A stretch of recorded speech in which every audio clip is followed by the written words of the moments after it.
Hey everybody, I just wanted to give you an update on our first couple weeks of class and thank you for praying for us. I'm going to basically talk for a few minutes about complications we faced those first few weeks, and then about how God has been faithful, and then about some prayer requests. So first, some complications. Things started up 2 Saturdays ago with student move-in. That went pretty well for us, but Sunday night when we had a major event, Fall Fest, during that event, we found out that our major event Monday was actually supposed to be located in the exact same location as another ministry's major event.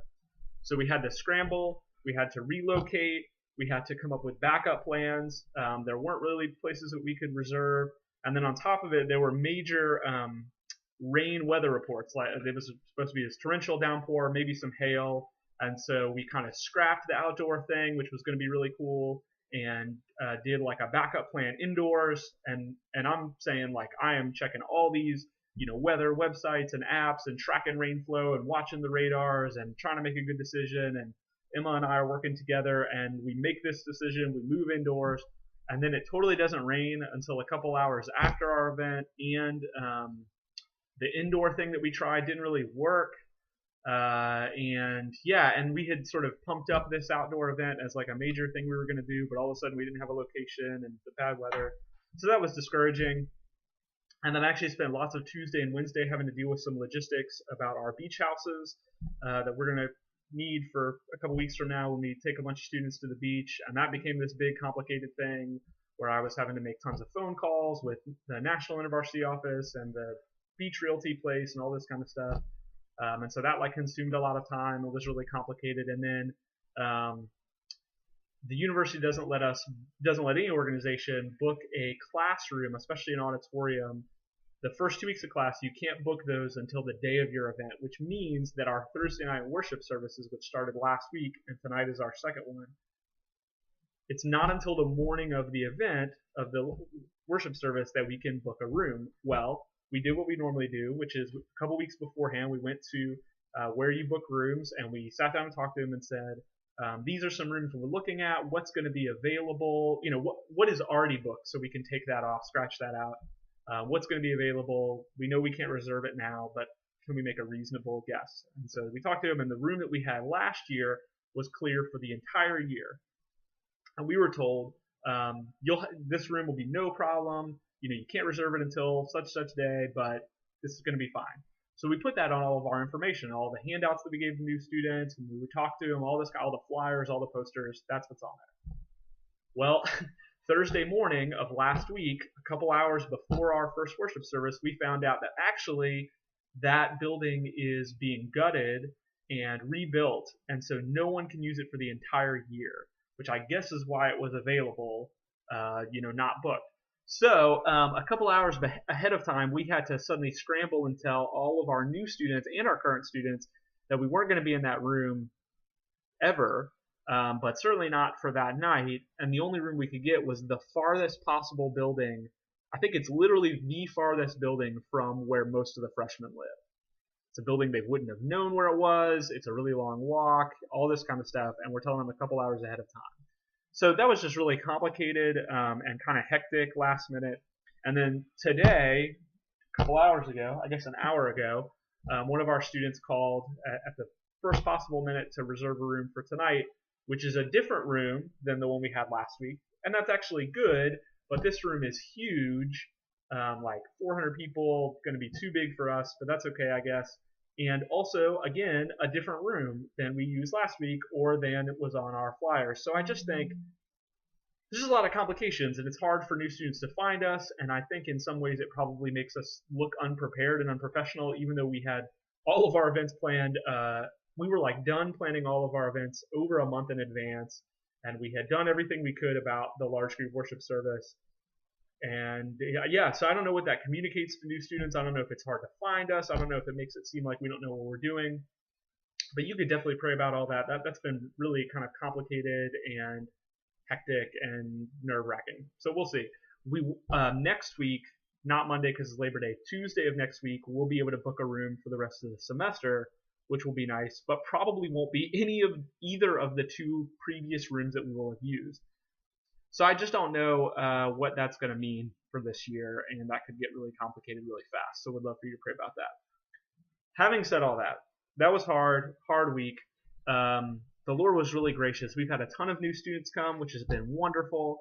Our current students have done an amazing job reaching out to them. Some years we've had to really kind of push them to I mean, our students are introverted. They're really wonderful, but they are shy sometimes, and we've had to really push them to go engage with new students. But this year they've just done it on their own, including some of our most quiet and shy students have done an unbelievable job of reaching out to new people. I've been so proud of them. It's been really cool to watch. Just in part because they're loving new students, but in part because they just get it. Like, they get what we're trying to do, and they get why it's important to reach out to people, so that we can bring people into a community where they can meet with the Lord. And on top of that, what's been really amazing is the diversity of students that have been coming to our events. We've had lots of minority students. We've had many non-Christians coming to our events. That's been so cool. These are groups that we want to reach students of all ethnicities and cultures, but we also want to reach students of all kind of religious backgrounds and beliefs, and help them meet Jesus in our community. And that's been happening. And I think that's just the mercy of the Lord through prayer, because we're not, I don't think that we're doing anything dramatically different to get a greater diversity of people coming, other than that we're trying and we're praying hard. And that's been really cool. In fact, the Lord, just totally out of nowhere, just by his mercy, like a week and a half ago, we were setting up for something, and then got instead invited to go to a diversity and multicultural affairs student expo. Just kind of random connection. I guess not random. The Lord made it happen, where all of a sudden we got to move all of our stuff and be one of the few ministries getting to meet all these wonderful minority students at a event that basically is saying, these are organizations that will treat you well and that are a safe place for you as a black student or a Hispanic student or whatever. And what a gift to be able to be a part of that, and just to kind of have the Lord work that out. That was not, we didn't even know that event existed, and then all of a sudden we are set up in the middle of it.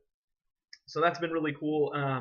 A quick story I'll tell about some of this stuff is a year and a half ago, one of our key leaders went on a university-sponsored service project over spring break. Met a ton of students, has befriended them. A bunch of them have gotten to know Ivy people. Well, one of them came to our large group last Thursday and brought a really good friend of hers. Both of these young women are from India, and they're Hindu, and they loved it, and they loved learning about Jesus, and they loved what I had to say, and they have felt super cared for by our community and really safe to come and explore Christianity. I got to talk to them for over an hour after a large group. Just really gracious, sweet young women. Tons of questions about Jesus and the Bible. Really want to know, really want to explore Christianity. They just sort of realize, oh, we're mostly culturally Hindu. We don't really know what we believe in. Like, let's look at other religions, and are going to come back. And I just thought that was incredible, and just what an awesome opportunity to care for those women and to help them explore Christ and maybe get to know him. I pray that they will come to worship him. It was really cool. So a few prayer requests real quick. Would love for you to pray about this large group logistical stuff. Would love for you to pray as we continue to do follow-up with new students. Oh, also I should say, all of our small group Bible studies started this week, and the attendance has been amazing. Shocking, my weak faith. I did not expect our attendance to be as amazing as it is. We've had small groups, I think, have 9, 12, 8, 15, 22 people, and I haven't heard from all of them. But those are the ones I know. Just like amazing attendance. Some of them so big we're going to have to split off the group immediately, like a second group. Got to figure all that out, but that's been awesome. But you can pray for us to continue to follow up well with students. Students might choose to go to leave InterVarsity, might choose to go to a different wonderful evangelical Christian ministry, but we don't want anybody to leave because they didn't feel reached out to, they didn't feel at home, they didn't feel loved or welcome. Just pray that. But our students are busy. Class is starting, their internships and jobs are starting, sports are starting. They have a lot going on, and they're trying to do all of it, and they're doing a good job, but it's a lot.